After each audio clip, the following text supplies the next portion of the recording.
So Michael has a question that he was asking, and I thought, just ask it on the show, and we'll get your opinion because it involves the parts department. And I know what a fan of the parts department you are. Yeah, absolutely. If anything goes wrong, and so you're gonna love this question. So, Michael, what's your question? Hey guys, thanks for having me on the show.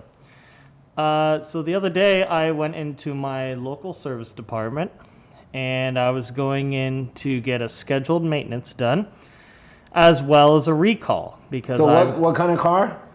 That's a Toyota Corolla Hybrid. What year? 2020.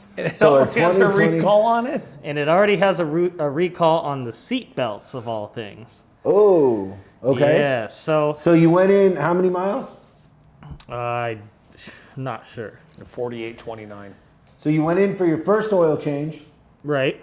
And when you went in, they told you had a recall, or you knew? So I knew I had a recall before. Did you get like a notice in the mail? Yeah. Okay. Yeah. So I went in, and they told me on the phone, okay, well, we can't deal with the recall until we check out the car. So I said, great, I'll take it in while you guys are doing my maintenance. You can check out the car.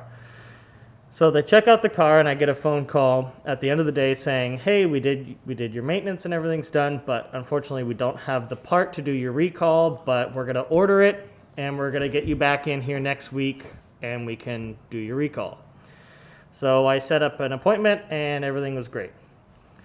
Now comes this week, and just to give you some context, this weekend I'm going on a road trip, and I need those seat belts fixed because I need to be safe. So I have my appointment tomorrow, and I called up the department today just to confirm.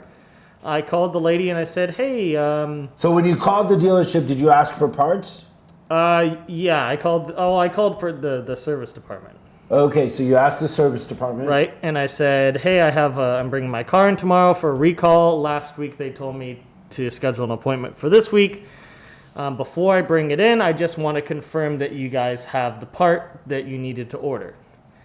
So it's been a week and nobody's contacted you and said the part's in? No. So you're calling because you're worried because you're going on this trip? Yes. So and where's this trip to? To Northern California. And then the seatbelt recalls on all four seatbelts, or which seatbelts? It's on the back seatbelts. So there's a recall on the back seatbelts. Are you Correct. taking people with you on the trip that will be in the back? Yes. Do you care about those people? For the most part, yes. But technically, if the seatbelts didn't work, it would be okay. Yeah. How close? Are they family?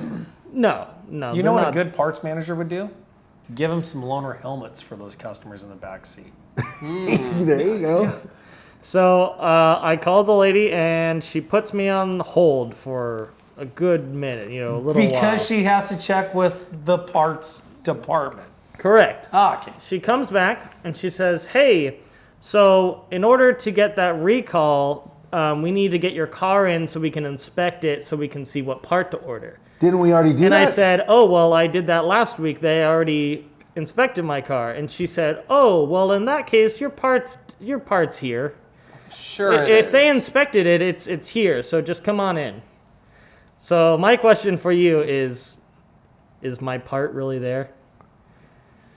I'm going to vote for no. I'm going to vote no. No. So no, probably not. So maybe call and ask for the manager and tell him, like, hey, this is my confusion and I'm getting frustrated and could you help me?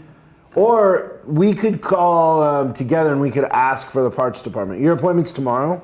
Yeah, tomorrow We morning. could ask for the parts department and they might tell us. In Jeremy's theory, they wouldn't. They wouldn't, no. But man, what a well-oiled machine that place is, huh? Yeah, so now I am worried. Well, there's either two scenarios. They either have a stockpile of those parts ready, but they need to have the inspection done first, which they claim they didn't do the first time. So if they had the parts in stock, it would have been done already. But I have seen countless advisors say that the parts are on order, and then the parts are perpetually on order, and it never shows up. You're taking this to the Toyota store by you, right? Correct, yes. You know that one of our clients is the Toyota store down here, Lithia? That's not the one I took it to. In the future, we might be able to set you up. See, they probably would have sent him a text message that says, hey, your part has arrived. We're ready for your appointment. Confirm your time. Push a button. Well, at least we might know somebody there. We got the Yeah. inside track. We can hook you up. Yeah, well, that. Yeah, the part's not there though, Michael, for sure. All right, so what do I do if I want to go on a road trip this weekend? Well, What I are my have 4 options? extra helmets at home. You can borrow 2 if you need to. Okay. I would call and talk to the parts and maybe ask for the parts manager, but make a big deal out of it. Okay. And I would make them physically touch the part. But That's it one is of the things it you is wanna make sure sad they that do this is Now, the experience. should for I customers. take my car in tomorrow, just to see what happens? No, not without them confirming they have the part. Yep. I vote for yes because you can probably raise an issue that if they don't have it ready, you might be able to get a free loaner vehicle for your trip if yours is unsafe to drive. Just saying. He's not going to want a loaner. I can tell you by knowing him. He I would doesn't want much rather put the miles on a loaner car than my car. No, I mean, if they're cool with me taking on a road trip, then Well, just tell them you're driving it locally. They don't check. But what are the chances that Toyota store has loaners? They might have a Camry for They them. don't have the parts for the recall. They're not going to have a extra to be car fair, just laying around. when I brought my car in the last time, they asked me if I needed a rental or a loaner. Listen. So this is the difference Listen, seatbelts aren't a safety issue. It's not a big deal. You're not going to put somebody in a loaner or a rental for a non-safety issue. I feel like That was a joke, Michael. I feel like the Yeah. world just got turned I could just upside get down. some bungee cords. This is what I say. Invite a couple friends that you don't really like, and put them in the back. Put 'em in the Hey, ejector tell your seats. friends that are with you that the person that buys lunch that day gets shotgun, and the other 2 are in the back. You gotta put Who pays for preferential gas? treatment, and the people in the What's back. funny is the Toyota dealership he's going to has always been a nightmare. Dude, that's a great question. Thanks for bringing that up. Absolutely. Great scenario. Yeah, sorry, Michael. Thank I'm you sorry for our making me industry's let worry. you down. Oh, I was Yes. going to tell you guys too. So over the weekend, I went out again, no ankle bracelet too. It's 2 weekends in a row. So I went to the zoo, and the only animal in the zoo was a dog. It was a Shih Tzu. Thank you so much for watching this clip of Service Drive Revolution.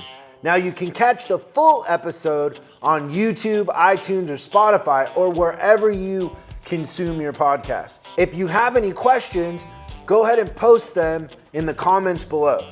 Make sure you subscribe and hit the bell icon so you're notified when we post new episodes. I'm Chris Collins, and you can find me on Facebook and Instagram at Chris Bulldog Collins. And I'll see you again on the next episode.